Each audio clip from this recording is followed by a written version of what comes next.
আসসালামু আলাইকুম বন্ধুরা, সোনিয়ার ছোট্ট সংসার চ্যানেলে আপনাদের সবাইকে স্বাগতম। আজকে বন্ধুরা লাউ দিয়ে ইলিশ মাছ রান্না করব। প্রথমে পেঁয়াজ মরিচগুলা লাল লাল করে ভেজে নিয়েছি। তারপর আদা বাটাটা দিয়ে আদাটা একটু ভালোভাবে ভেজে নিলাম। হলুদের গুঁড়াটাও তেলে ভেজে নিলাম। ভেজে নেওয়ার পর হালকা পরিমাণে অল্প একটু পানি দিলাম। পানিটা দিয়ে পেঁয়াজটা একটু কষিয়ে নিলাম। পেঁয়াজটা কষিয়ে নেওয়ার পর পেঁয়াজের উপর দিয়ে দেখেন তেল উঠে এসেছে। তেলটা উঠে আসার পর এখন ইলিশ মাছগুলা দিয়ে দেব।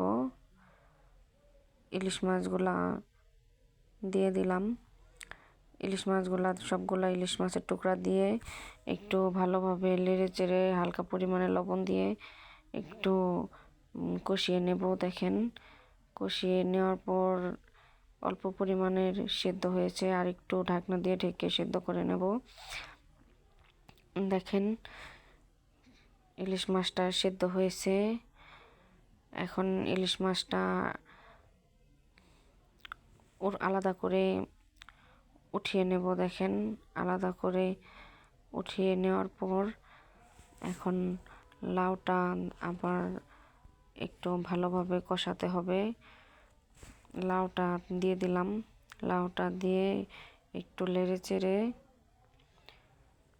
ঢাকনা দিয়ে ঢেকে দেব।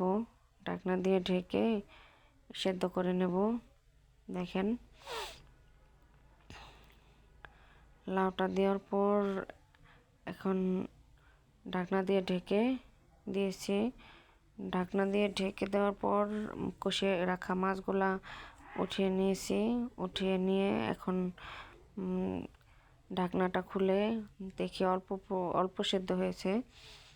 এখন আরেকটু সেদ্ধ করতে হবে লাউটা দেখেন অল্প সেদ্ধ হয়েছে। এখনও দেখেন বন্ধুরা লাউটা সেদ্ধ হয়নি। লাউটা আরেকটু সেদ্ধ করতে হবে। ঢাকনা দিয়ে আরেকটু ঢেকে দেব। ঢাকনা দিয়ে ঢেকে দেওয়ার পর দেখেন লাউটা সেদ্ধ হয়ে গেছে। লাউটা সেদ্ধ হওয়ার পর এখন অল্প পরিমাণের পানি দেব।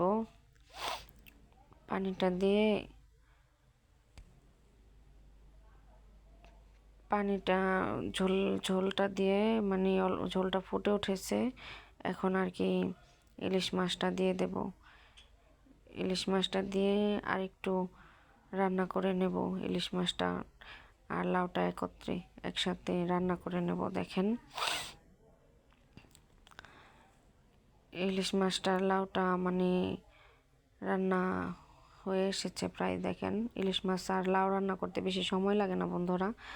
মানে লাউটা বেশি সেদ্ধ করলে মানে টক টক লাগে। এখন দেখেন রান্নাটা প্রায় শেষ হয়ে এসেছে। এখন ধনেপাতা কুচিগুলো দিয়ে দিলাম।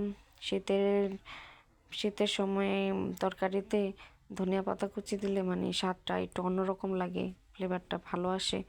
দেখেন রান্নাটা শেষ হয়েছে। কালারটা দেখেন কত সুন্দর হয়েছে। এখন আর কি তরকারিটা আলাদা করে বেড়ে নিয়েছি। দেখেন কালারটা কিন্তু খুবই সুন্দর হয়েছে। আপনাদের কার কার লাউ দিয়ে ইলিশ মাছ রান্না খেতে ভালো